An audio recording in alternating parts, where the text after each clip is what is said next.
Sir, अब जैसे जहांगीर पकड़ा गया है, ये तो राइट हैंड है अभिषेक बनर्जी का। और अभिषेक जी जी बनर्जी को फर्जी दस्तखत मामले में सीआईडी ने सम्मन भेजा है और मंगलवार को 5 बजे उसे फिर हाजिर होना है सीआईडी के सामने। लेकिन वो तो चोट का बहाना करके भाग निकला था। उसको ईडी ने भी बुलाया है 15 जून को। और ये जहांगीर खान जो डायमंड हार्बर मॉडल था सर, जहां पर ड्रग तस्करी, कैटल तस्करी, ह्यूमन ट्रैफिकिंग का खेल खेला जाता था, उसके सारे राज भी खोलेगा अब तो एसटीएफ के सामने। तो आने वाले दिनों में तो अभी अभिषेक बनर्जी पर भी गिरफ्तारी की तलवार लटक जाएगी। अभिषेक बनर्जी को बहुत गलत लोग परामर्श दे रहे हैं। जिस तरीके से भागने की कोशिश कर रहा है, उसके हक में होगा कि जा करके एजेंसीज के सामने अपना पक्ष प्रस्तुत करे, साफ गोई से उत्तर दे, कोई तथ्य छुपाने की कोशिश न करे। बल्कि मैं तो ये भी कहूंगा सरकारी गवाह बनने का भी प्रयास कर ले। जो कुछ भी उसके पास संपत्ति जो उसकी लूटी खसोटी हुई है, ममता के जो राज उसने अपने पेट में रखे हैं, अब वक्त आ गया है कि तुम ममता को कर दो बेनकाब और खुद तुम अपने को बचाने की कोशिश करो। ये सही है कि तुम्हें जेल सेंटेंस तब भी मिलेगा, लेकिन तुम्हारी संपत्ति जो तुमने नाजायज कमाई है वो तुम्हारे पास नहीं रहेगी। वो तो सरकार जब्त करेगी ही करेगी। लेकिन अगर जिंदा रहे तो फिर कमा लोगे पैसा। लेकिन अभी अगर तुमने संपत्ति बचाने की कोशिश की या भागने की कोशिश की या इंट्रोगेशन से अवॉइड करने की कोशिश की, भूमिगत होने की कोशिश की या नाटक स्वांग रचने की कोशिश की, तो पुलिस और इन्वेस्टिगेटिंग एजेंसीज के पास इतना अनुभव होता है कि तुम्हें कर देंगे बेनकाब। और तुम्हारी हैसियत नहीं कि तुम उनके सामने खड़े हो सको 10 मिनट तक। ये बहाने पूरे बनाएंगे, मेडिकल सर्टिफिकेट लेंगे।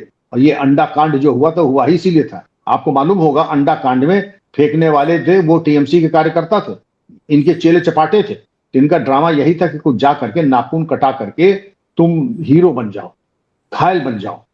तो जिसको कहते हैं बाथरूम कैजुअलिटी। तो न इधर के रहे न उधर के रहे, कैजुअलिटी हुई नहीं और तुमने अपनी जगह साई कर दी। ममता भी तुम्हें मेडिकल सर्टिफिकेट नहीं दिला पाई, डॉक्टर का इनको कोई चोट ही नहीं, तो सर्टिफिकेट किस बात का। और तृणमूल कांग्रेस में तो आप देख ही रहे हैं कि टुकड़े टुकड़े हो चुका है।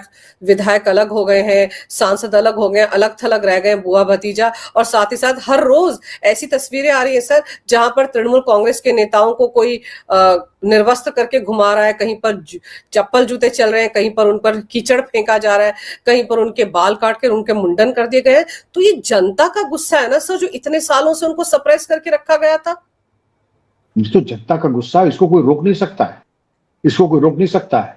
और मैं अपने अनुभव से कह सकता हूं कि पुलिस और प्रशासन भी ममता से इतना दुखी था कि वो भी जो है सोच समझ करके निकलता है।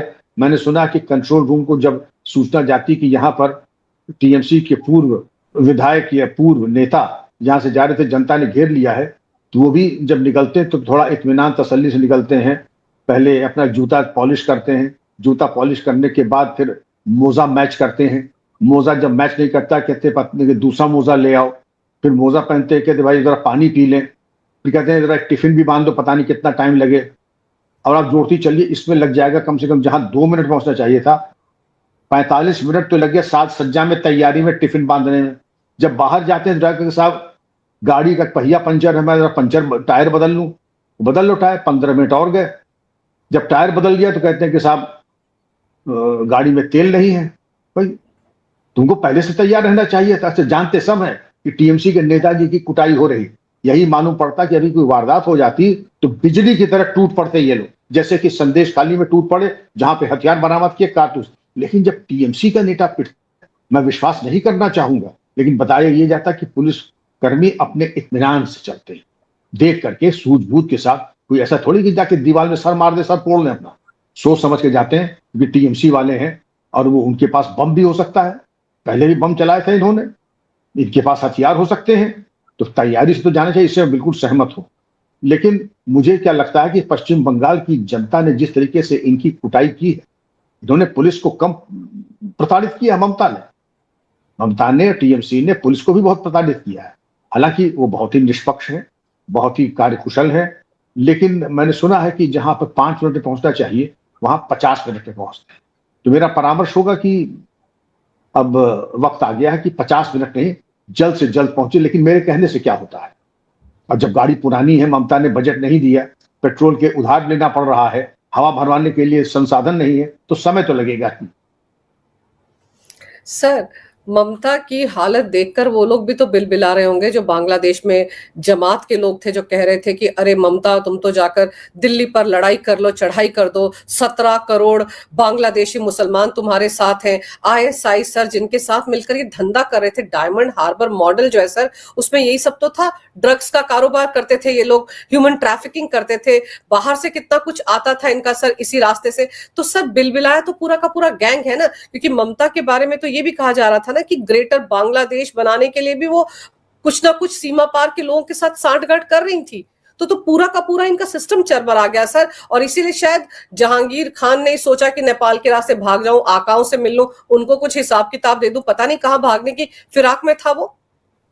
अंजू जी, तो भिखमंगों की जमात है। जिस जमात की आप बात कर रही, बांग्लादेश की बात कर रही, आईएसआई की बात कर रही हैं, जेब में चवन्नी है नहीं और बात कर रहे हैं मंसूबे की, जाके ग्रेटर बांग्लादेश बनाएंगे। कहाँ की औकात कहाँ से। लेकिन चलो भाई, दिल बहलाने के लिए गालिब ये ख्याल अच्छा है तो उसमें क्या जाता है। तो लेकिन इनकी जो मुंगेरी लाल के हसीन सपने थे वो तो उसी दिन बिखर गए 4 मई को। और बिखर ऐसे गए कि ऐसा लगता है कि दोबारा ये कभी असेंबल नहीं होंगे, दोबारा कभी इनका सुदिन कभी आएगा ही नहीं, कभी ये सत्तारूढ़ होंगे। जो जनता का आक्रोश दिखाई पड़ रहा है, अब बांग्लादेश ने कहा तुम दिल्ली पे चढ़ जाओ, 17 करोड़ मुसलमान।